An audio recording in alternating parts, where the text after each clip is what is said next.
अस्सलाम वालेकुम। उम्मीद करता हूँ खैरियत से होंगे। आप देख रहे हैं फैसबी YouTube channel future learning online academy. बहुत शुक्रिया आप लोगों का। ठीक है, हम स्मार्ट मनी के कंसेप्ट पढ़ रहे हैं। ठीक है, एडवांस लेवल के ऊपर आज जो हमारा टॉपिक है बहुत ही ज़्यादा इम्पोर्टेंट है, मल्टी टाइम फ्रेम। हम टाइम फ्रेम कौन सा यूज़ करें और कैसे यूज़ करें और किसके ऊपर हम इसको आइडेंटिफाई करें। हम अपनी ट्रेड की अपॉर्चुनिटी किस लेवल पे ढूंढे जाके। ठीक है, हम किस लेवल पे जाके ये आइडेंटिफाई करेंगे ये हमारी ट्रेड सक्सेसफुल है या नहीं है। ठीक है,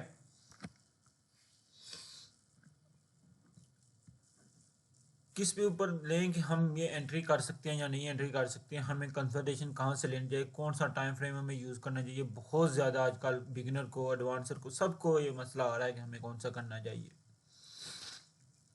तो आज उसके ऊपर हमारा टॉपिक अब बहुत ही मज़ेदार टॉपिक होगा, आप लोगों के लिए बहुत हेल्पफुल होगा। प्लीज़ अगर न्यू आ रहे हैं फर्स्ट टाइम मेरा सब्सक्राइब और लाइक और कमेंट करना ना भूलेगा। अगर जहाँ भी है आप लोग मुझे सपोर्ट करें, आपको इंशाल्लाह बहुत कुछ सिखाऊंगा। ठीक है, तो multi time frame analysis universal. ठीक है, हम अपने टॉपिक की तरफ चलते हैं बगैर टाइम जाए किए। Important of the multi time frame analysis.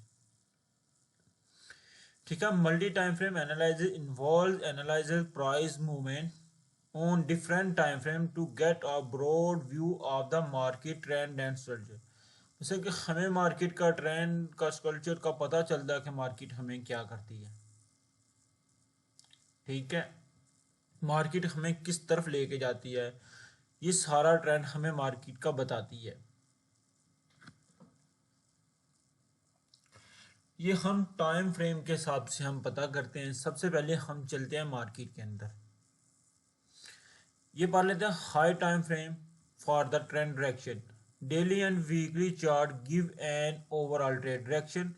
Low time frame 5 minute और 15 minute chart help with the price entry with the high time frame entry. आप लोगों को मार्केट के अंदर ले जाता हूँ। ठीक है, ये सबसे पहले आप लोगों ने जो करना होता है जब आप चार्ट ओपन कर रहे होते हैं ना, सबसे पहले आप डे के टाइम फ्रेम को ओपन करें, आप डेली के टाइम फ्रेम को ओपन करें। ठीक है, आप लोगों को सबसे पहले डेली के टाइम फ्रेम में ओपन होना चाहिए। आप लोगों को कंसिडरेशन होनी चाहिए कि हमारी मार्केट क्या कर रही है। ठीक है, हमें मार्केट क्या मूव दे सकती है। ये देखिए अभी ये सारा बुलिश है। ठीक है, हमें पता चल गया कि बड़े टाइम फ्रेम में मार्केट बुलिश है। ठीक है, ये चीज़ हमें कंफर्मेशन मिल गई। ये इसका चेंज ऑफ करेक्टर हुआ, मार्केट का स्ट्रक्चर ब्रेकआउट हुआ। अगर हम इसको उठा के यहाँ ले आए, ठीक है, चेंज ऑफ करेक्टर हुआ इसे बोलते हैं, एमएससी बोलते हैं। ठीक है, इसे ये हमें कंफर्मेशन मिल गई डे में। उसके बाद सबसे पहले आप लोगों को कुछ चीज़ें बता दूं जो बहुत ज़्यादा ज़रूरी है बताने वाली। अगर आप डे की ट्रेड कर रहे हैं, स्विंग ट्रेड कर रहे हैं, कोई भी ट्रेड कर रहे हैं, ठीक है, कुछ देर के लिए आप बैठ रहे हैं, जैसे आप 6 7 8 घंटे बैठ रहे हैं मार्केट के अंदर, तो सबसे पहले आप लोग ना 4H का टाइम फ्रेम यूज़ करें। 4H के टाइम फ्रेम को मार्केट में देखें कि मार्केट क्या है 4H के टाइम फ्रेम में। बुलिश है या बेरिश है, मार्केट का स्ट्रक्चर अब कहाँ है, हमारी सपोर्ट कहाँ है, हमारी रजिस्टर कहाँ है, हमारा सप्लाई क्या है, 4H में वॉल्यूम क्या आ रहा है। ठीक है, ये आपको आइडेंटिफाई करनी है अगर आपने ट्रेड लेनी है। ये उन लोगों के लिए जो मतलब कि 100 पिप 70 पिप 50 पिप और 100 पिप निकालना चाहते हैं, 150 पिप 200 पिप, वो इसको मार्क करें फिर आप लोग आगे जाएं। ये मार्क कर ली, उसके बाद H1 को मार्क करें। ठीक है, H1 को देखें, उसके बाद 30 मिनट को देखें। ठीक है, उसके बाद जो मार्क आप लोगों ने करना होता है 30 मिनट और 30। ठीक है, फिर आप इन चारों को कॉमन करें कि जो एक चीज़ कॉमन आ रही है उसके ऊपर आप अपना कंजर्वेशन लेवल रखें। चला जाते हैं मार्केट में, H4 में जाते हैं। आपके सामने टाइम फ्रेम यूज़ करने लगा हूँ, ये देखना ट्रेड लेने की एंट्री आपको सारी चीज़ें आपको बता दूंगा। ठीक है, H4 आ गया। H4 में मार्केट बुलिश है, बुलिश है जी, इट ओके। ठीक है, ये हमारा हाई लेवल जा रहा है। ठीक है, ये बुलिश है, चेंज ऑफ करेक्टर हो गया हुआ जी को हो गया, 1 हर्ज में भी हुआ, 1 डे में भी हुआ, 1 हर्ज में भी हुआ। चेंज ऑफ करेक्टर इसके ऊपर लिख लेते हैं हम, ठीक है, MC मार्केट कल्चर बुलिश। ठीक है, मार्केट कल्चर बुलिश है हमारा। ठीक है, उसके बाद हमें क्या देख रहे हैं कि ये टाइम फ्रेम हमें दे रहा है कि ये ऑर्डर ब्लॉक है, इसको हम मार्क कर लेते हैं। किसमें है कि H4 में हमें ये मिल रहा है, क्या है, H4 में हमें ये चीज मिल रही है। ठीक है, H4 में हमें ये चीज मिल गई, ये क्या है H4। उसके बाद हम H1 में चला जाते हैं। ठीक है, H4 में हमें क्या चीज मिली है कि ये 92 मिनट की है। ठीक है, 2992 से 2900, उसमें हमें क्या कन्वर्सेशन दी है, ये देखें, उधर क्या था इधर क्या बना, मार्केट देखें। ठीक है, इधर हमें ये चीज मिल रही है, अब नीचे आ गई है मार्केट। ठीक है, इधर हमारा स्टॉप लॉस और छोटा हो गया 80-60 पिप। ठीक है, एंट्री हमारी और नीचे आ गई है। ये हमें स्मार्ट मनी सिखाती है कि स्मार्ट मनी ने जब बाय करना होता है। ठीक है, इस चीज में आगे, ठीक है, इसको नाम दे ले आप H1 का। ये सिर्फ एक आप लोगों को समझा रहा हूं, H1। उसके बाद आप लोगों को समझाया कि 30 मिनट, 30 मिनट में देख लेते हैं कि क्या बनता मार्केट में। क्या आया 30 मिनट, वही पॉइंट आया है, यहाँ से मार्केट आई है, बैकअप होके चला गई। ठीक है, ये हमारा आ गया। M15 में चला जाते हैं, ये देखिए,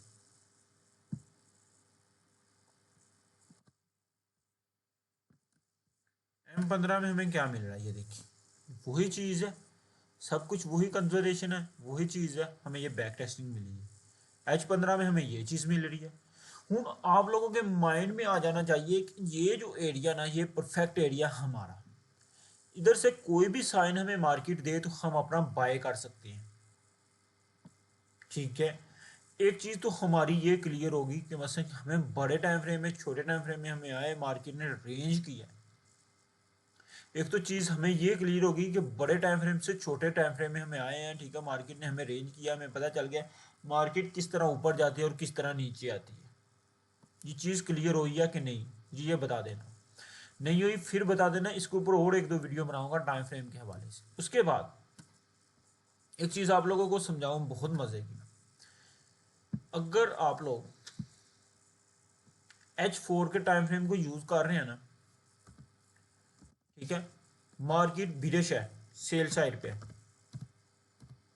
ठीक है, तो हमारी सेल साइड की सपोर्ट किधर आती है, H1 में। तो आप लोगों ने H1 तक ही करनी है सेल। बेशक मार्केट बुलिश है, मार्केट बुलिश है बड़े टाइम फ्रेम में, 1 डे के टाइम फ्रेम में मार्केट आप लोगों की बुलिश है। आप लोगों को H4 में लग रहा है कि मार्केट सेल साइड पे है, तो आप लोगों ने किस साइड पे करनी है सेल, सिर्फ H1 के एरिए तक, इससे ज़्यादा आगे नहीं जाना आप लोगों ने। वजह क्यों, बड़े टाइम फ्रेम में आप लोगों को मार्केट बुलिश नज़र आ रही है, एक चीज़ ये होगी। उसके बाद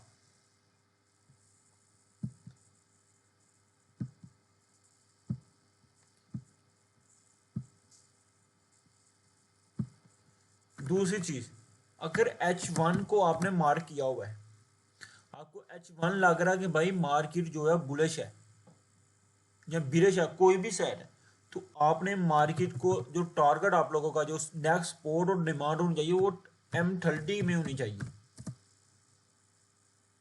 वजह क्या है कि 4 हर्ज में बुलिश जा रही है मार्केट, H1 में मार्केट बिरिश हुई है। इसका क्या पता, ये मूवमेंट है, थोड़ा सा मूवमेंट, ये आप लोगों को बता देता हूँ। ये बहुत अच्छी सी क्लियर अब मार्केट है, ये देखिए ना, इस मार्केट को चेक करें, यहां से आप लोगों ने चेक करनी है मार्केट।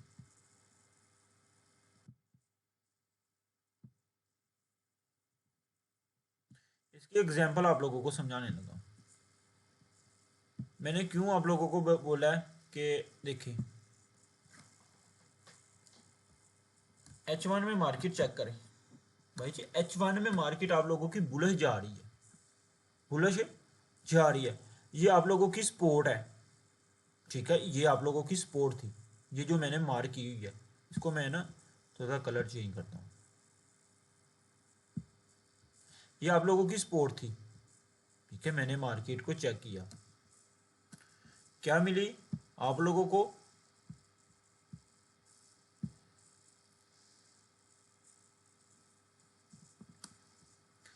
आप लोगों को M30 में क्या मिली है, एक कन्वर्जेशन मिली है, ठीक है, आप लोगों ने यहां से एंट्री ली है, ये आप लोगों का टीपी होना चाहिए था।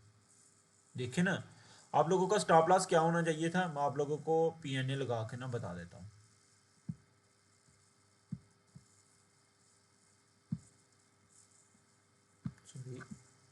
ये देखिए ना, PNA भी लब जाए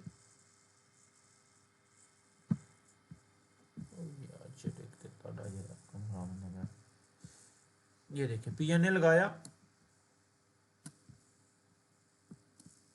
आप लोगों को यहां से मिल गया कि मार्केट हमारी बिलिश हो गई है, टीपी आप लोगों का ये था, ठीक है। ये देखिए आप लोगों को बताने लगा हूं, अब यहां से एंट्री आप लोगों ने ली, ठीक है, ये देखिए ये कितना स्टॉप लॉस था आप लोगों के लिए, ठीक है, 3000, ठीक है, 3000 से किधर से आपने एंट्री पकड़ी हुई है, 95 से, 95 से आप लोगों ने एंट्री है 81 तक का। आप लोग हूँ कुछ लोग ने क्या करना है कि हमें समझ लेना है कि हमारी एंट्री यहाँ तक है, भाई नहीं आनी एंट्री, क्यों, नेक्स्ट सपोर्ट ये थी आप लोगों की, इस वजह से मार्केट ने यहाँ से रिटर्न लिया है। आप लोगों को समझ आ गया है कि नहीं आई, मुझे फिर बता देना, इसलिए बोलते हैं कि मल्टी टाइम फ्रेम को देखें, ये आप लोगों को समझ आ जाएगी जब आप लोग मार्केट में बैठना शुरू हो जाएंगे। ये चीज़ आ गई, इसको डिलीट करते हैं। उसके बाद अगर आप लोग कहते हैं कि हम आए 2-3 घंटे मार्केट में बैठे ट्रेड करें, M30 को आप लोगों ने मार्क किया हुआ है, M30 में आप लोगों को मार्केट बिरिश लग रही है या बुलिश लग रही है, कोई भी चीज़ लग रही है, तो आप लोग क्या करेंगे, M15 में की सपोर्ट या सप्लाई तक आप लोग सिर्फ अपनी ट्रेड देखेंगे। हम अब मार्क हमने ये कर लिया, ठीक है, M15 को हम देख लेते हैं, इससे क्या होता है कि हमें सेव एंट्रियां मिलती हैं, देखिए ना, वही चीज़ मिली, वही चीज़ें हमें मिल रही हैं यहाँ, भाई देखें, आप लोगों की फिर एंट्री गई, यहाँ से गई, आप लोगों को यहाँ एंट्री मिल गई, ये देखिए ना, कुछ चीज़ें आपको क्या होगा कि छोटे टाइम फ्रेम में बड़ी जगह पे आप लोगों को जाने के लिए रीटेस्टिंग में एंट्री मिल जाती है। PNA लगा लेते हैं यहाँ, ये देखिए यहाँ से मिल गई ना,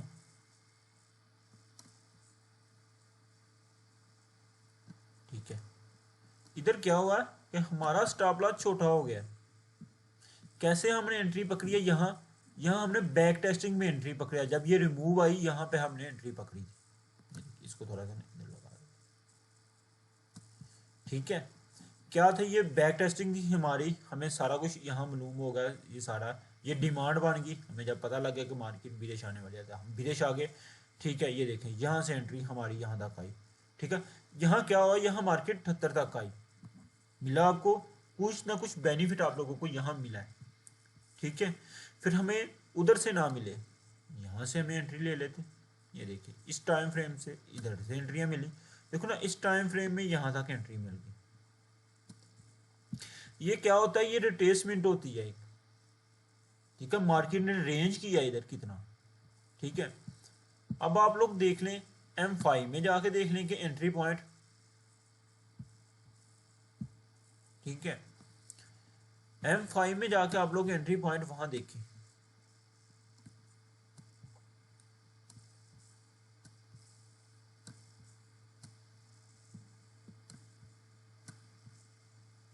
देखें,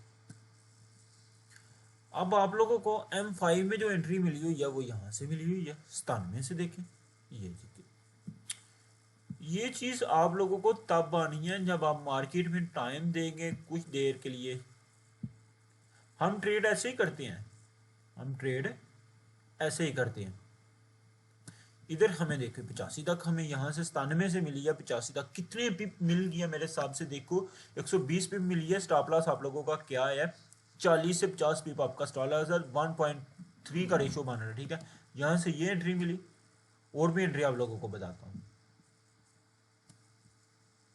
ये देखिए अब ये एंट्री चेक करें, मार्केट का टाइम फ्रेम कल्चर बुलिश हुआ, यहाँ तक एंट्री आई, हमें एंट्री मिस होगी, हमने फिर बकाया एग्रेसिव एंट्री ले ली। ये देखें हमें यहाँ से कन्फर्मेशन मिल गई है कि हम यहाँ से एंट्री ले सकते थे। वजह ये हमें आप लोगों को हमें बताता हमारा स्टॉप लॉस एक छोटा बनता है और रिस्क टेक प्रॉफिट ज्यादा होता है। ठीक है, ये आप लोगों को कब आनी है, ये जब आप मार्केट में बैठेंगे। ये कन्वर्सेशन के लिए होते हैं। सबसे छोटा मार्क आप लोगों ने सपोर्ट और डिमांड जो भी सप्लाई और आप लोगों ने मार्क करनी है, वो सिर्फ और सिर्फ M15 तक आप लोगों ने मार्क करनी है। M15 तक सिर्फ, सबसे कम जो आप लोगों ने मार्क करनी है M15 करनी है, M15 से कम नहीं करनी है आप लोगों ने। क्योंकि M15 से आप लोग कम यूज करेंगे तो आप लोगों का माइंड सेट और आपकी साइकोलॉजी खराब होगी। मैं आप लोगों को बता दूं, देखे ना कि यहाँ अभी लग रहा बुलेट जा रही है, बिलेट जा रही है, जब M15 मार्क किया होगा ना तो आप लोगों को बहुत ज्यादा बेनिफिट मिलेगा। ये देखें इधर कितना मिला है, 40 50 पिप 78, कितने पिप आप लोगों को मिले, 170 पिप आप लोगों को मिले है, 5 पिप के साथ 1.3 के रेशो के साथ, 4 के रेशो के साथ आप लोगों को मिल रहा है। तो ये वो चीजें जो आप लोगों को टाइम के साथ साथ आएंगी। ठीक है, ये चीज होगी। उसके बाद ये आप लोगों ने पढ़ लिया, start the by identification the trend on the high time frame and derive down the to the low time frame for the finding idea entry exit point. Time frame calculation understanding who to the creditive weekly daily intraday time frame for the agreement. ये आप लोगों ने करने हैं use लाजमी। Indicate using moving average Fibonacci retracement and pivot point area. Different time frame to identify the conflation and potential turning point, but every time the oxygen trade will be able focus on the supply and demand। ठीक है, ये सारी चीजें आप लोगों ने करनी है। ठीक है, इसको सोचें समझिए, अगर नहीं समझ आती तो मुझे इनबॉक्स में पूछे, कमेंट सेक्शन में पूछे, इंशाल्लाह आप लोगों को सारा कुछ समझाऊंगा स्टेप बाय स्टेप। ठीक है, स्टेप बाय स्टेप इंशाल्लाह आपको हर चीज क्लियर कराऊंगा। किसी भी किस्म की परेशानी और टेंशन हो मैं आपको समझाने के लिए तैयार हूँ। बात सब्सक्राइब और लाइक और कमेंट करना नहीं बोले। अगर नहीं टाइम फ्रेम की समझ आई मुझे बताएं, मैं एक और 2 वीडियो बना दूंगा इसको। मैं इंशाल्लाह कोशिश करूंगा कि 1-2 वीडियो और टाइम फ्रेम के ऊपर बनाऊँ, आप लोगों को समझ आए टाइम फ्रेम। ठीक है, अल्लाह हाफ़िज़, अपना ख्याल रखिएगा, मिलते हैं नेक्स्ट लेक्चर में। दुआ में सब्सक्राइब और लाइक और कमेंट करना ना भूलें।